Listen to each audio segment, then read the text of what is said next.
Good morning, everybody. I'm honored to be able to introduce my friend Wilson Justin. He is from the same part of Alaska I am, in the same region. Wilson was born mid-century in the Nebezna area of Alaska. The village was later abandoned, and they relocated to Chistachina and Chishna, and some families moved to Mentasta.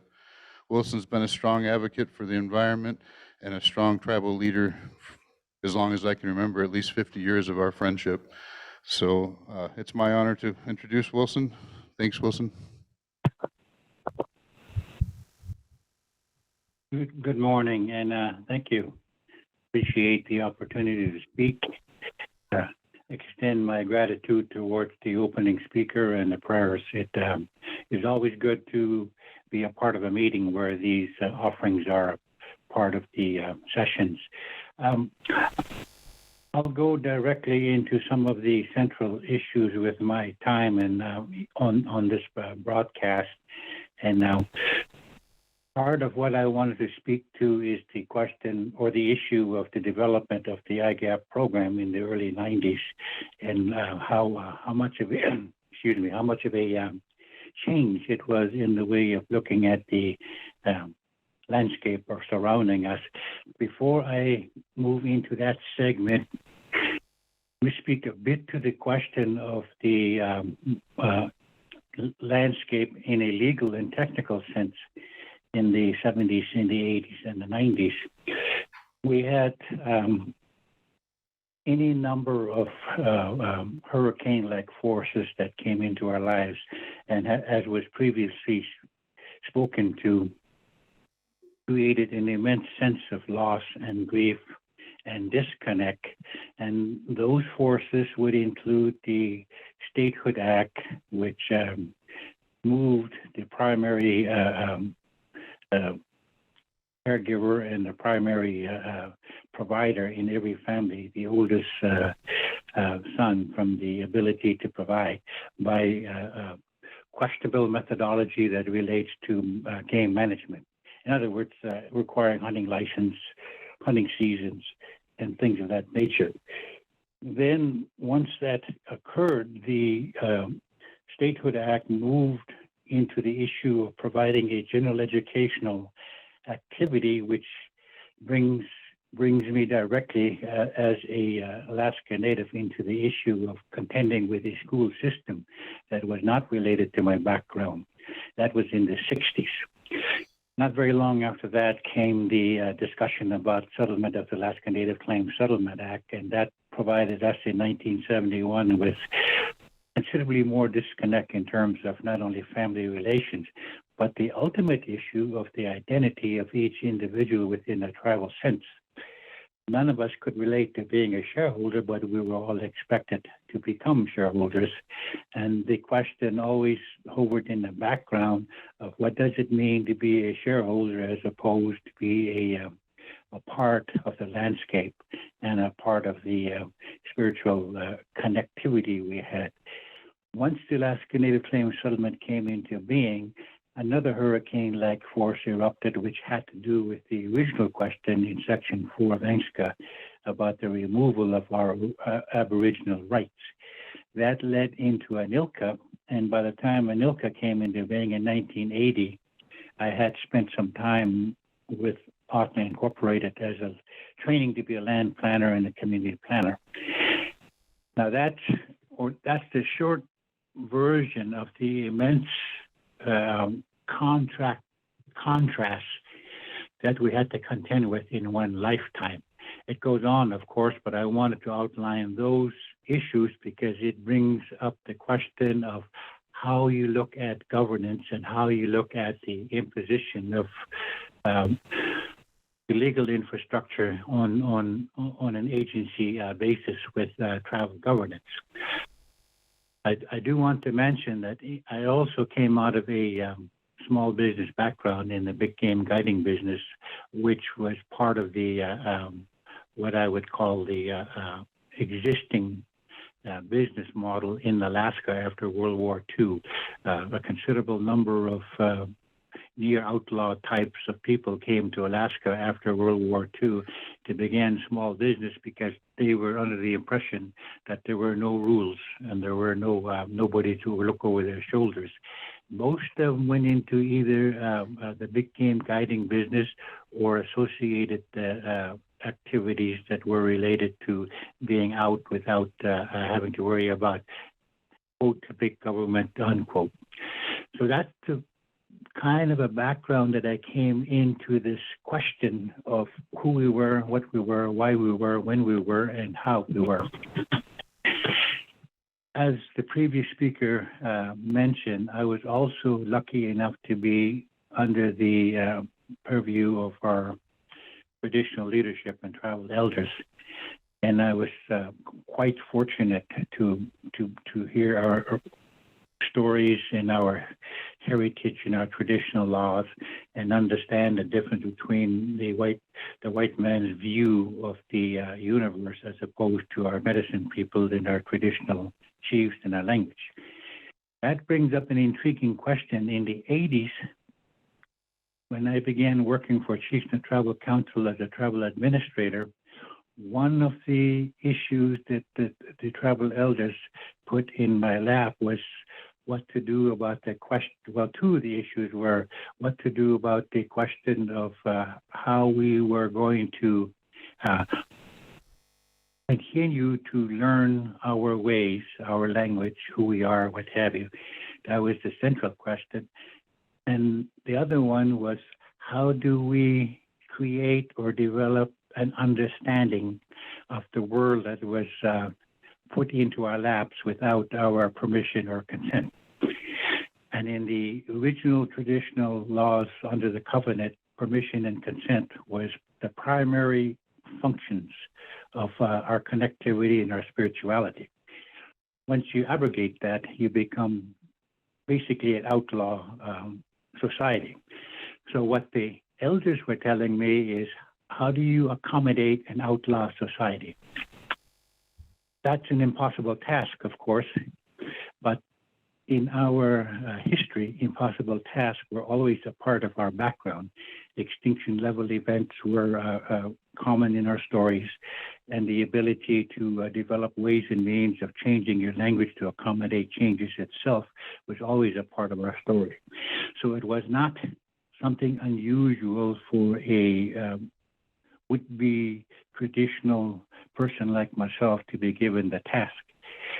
At that time, I considered it quite a change from what I was going to do with my life, which was to go out, have fun, enjoy everything, get stuff, and see the world. None of that happened, of course, because I was committed to this central idea. That's the backdrop to the central question of how I wandered into this issue of the beginning of the Igap program.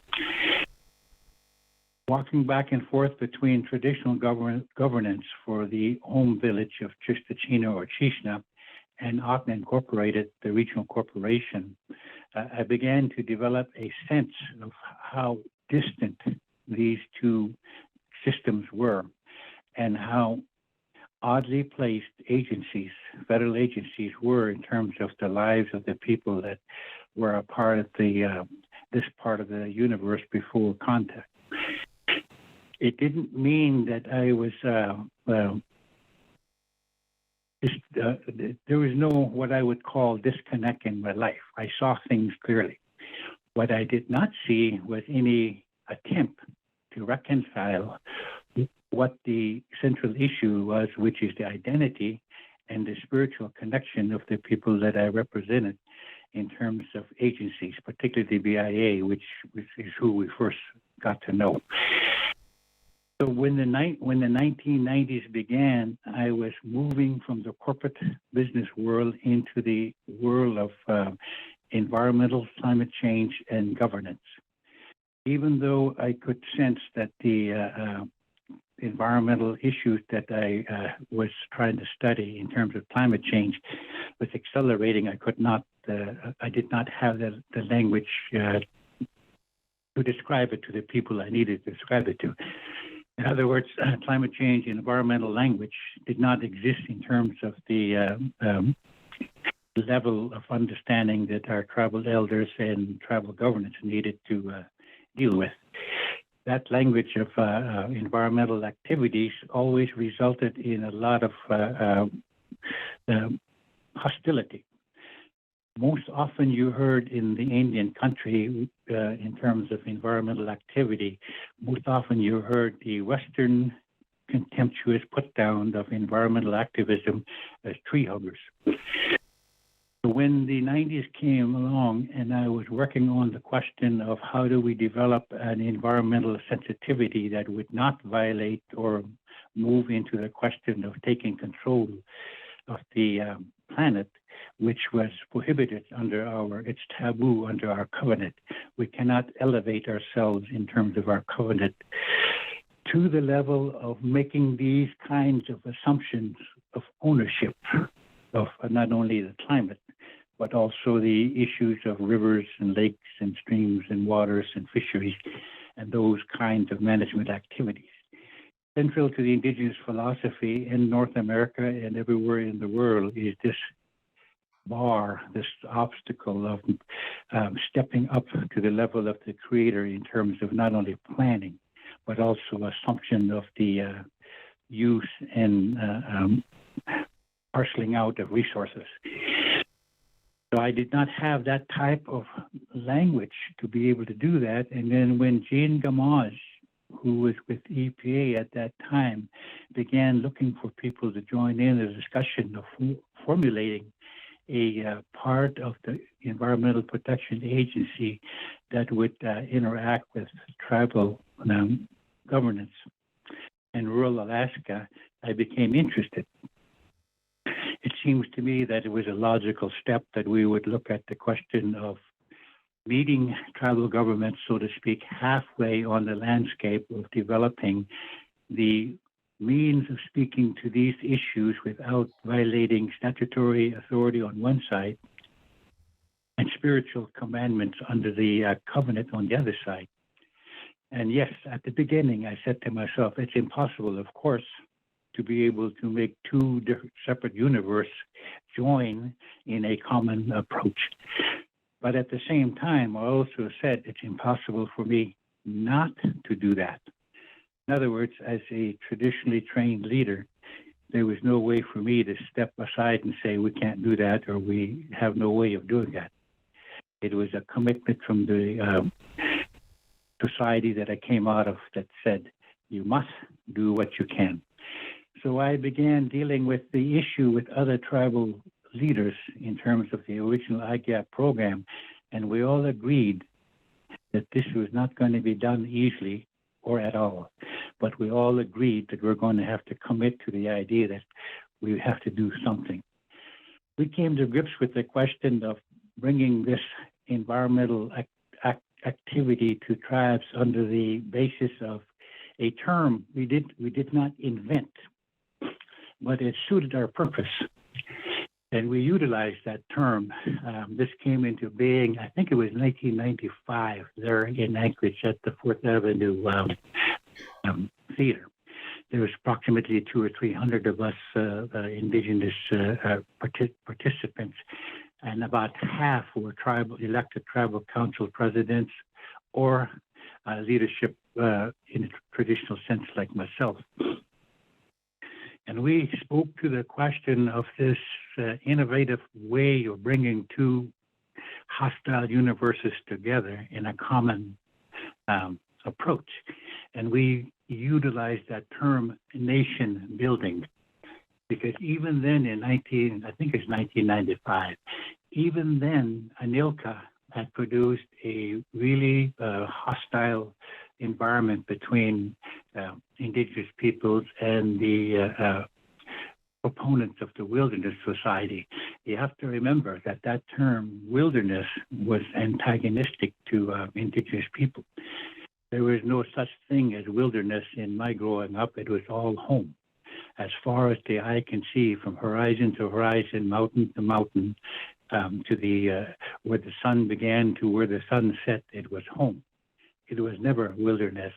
It was never a part of somebody else's version of what the universe is. the connectivity that I came out of, which allowed me to say in many ways that we all speak one language universally, whether it was bears, moose, sheep, caribou, muskrats, fish. The ceremonial part of the background I had spoke to a oneness in terms of connectivity. So when the Wilderness Society and the Sierra Club and the big game guiding industry and all the rest of the special interest groups began speaking to the issue of being allies of indigenous people in terms of preserving wilderness in Alaska, it sparked immense hostility in the tribal groups, and there was a parting of company. That was one of the many, many, many issues underlying the arena that we had to contend with. And we only had several meetings to be able to look at the question of how do we cross this vacuum. Long story short, as was said before, the question of crossing that wild river without any design, curriculum, or activity was immense. But one way or another, with very slow, what I would call willful participation, the Igap program was put together, launched into what I would call beginning phase, and began to put people into rural Alaska in terms of the Igap program. Now, we have to step back for a second and say, did the program succeed on the basis of the immense, what I would call vacuum that we had to contend with? The short answer is no. The second question is, if it did not succeed in doing what we thought it should be doing, can it ever succeed? And the short answer again is no. It will never succeed on the basis of putting together what we had hoped to do. The third question then is, well, what do you do then? Well, the third question is self-replicating. You keep doing what you set out to do. If it takes 1 year, fine. If it takes 10 years, fine. If it takes 100 years, fine. If it takes 1,000 years, fine. It's totally irrelevant to somebody like myself in a traditional leadership position about how much time is spent on the question of making the spiritual component of our lives in terms of who we are, what we are, making it compatible with how the rest of the world is. Looking at the question of how much damage has been done in terms of climate change and environmental consideration since 1995 and the accelerated changes that I've seen, to me, it only makes sense that you broaden the program, irregardless of whether you have a sure way of doing the program, but you broaden the program and apply it on an everyday basis on a much wider scale. In other words, the EPA started something good. It never will be as good as it's supposed to be because of the immense difference between the legal structure that drives EPA and the spiritual component that makes us who we are. But the very act of bringing those two worlds together is what counts, not whether you succeeded or not. So the question today is, where do we go from here? And the answer is relatively straightforward. We don't know how much and how fast these changes will happen, but we do know that we have to be looking at being in place and prepared for the unknowable when it happens. And this I have to say in terms of the Igap program. You began in a time when changes were very slow, glacially slow. Now today in 2022, you are in a time of immense changes on a every year basis. Every year we have something new or different in terms of the climate, the environment, and the kind of institutional learning we have to do is lagging. So my first answer to the question of where do we go from here is look at the institutional language that EPA has and began changing it, because without a changed language, we're going to lose the ability to keep up with what it is that we have to do. Bearing in mind that we already have a very short period of time the question of institutional changes also means a fundamental remastery of legal language. And one of the ways of remastery of legal language is begin to look at the question of how do you handle a people who has spiritual connectivity thousands of years old and also have traditional laws that are still in place, maybe not practiced and maybe it's even illegal. That's all irrelevant. What's relevant is that they're still in place. And bringing place, time, and connectivity together under an umbrella, and not only on a legal basis, but also in terms of the next generation, to me, is what DEP Igap program was all about to begin with, and it's still what it's all about today. Now, I only have about 20 or 25 minutes, and that's the fastest I can run this question past you, so I will stop there and see if there are any questions as to what I've gone over, or if there's a additional topic that wants to be discussed, and go from there. So thank you. Thank you very much, Wilson. Just as a reminder, you can enter your questions into the chat box, or you can raise your hand under reactions and we can call on you and you can ask them verbally.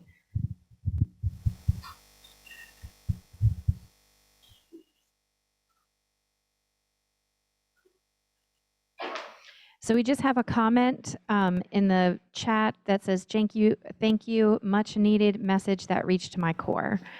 Otherwise, we don't have any other questions, so we thank you so much for all your time today.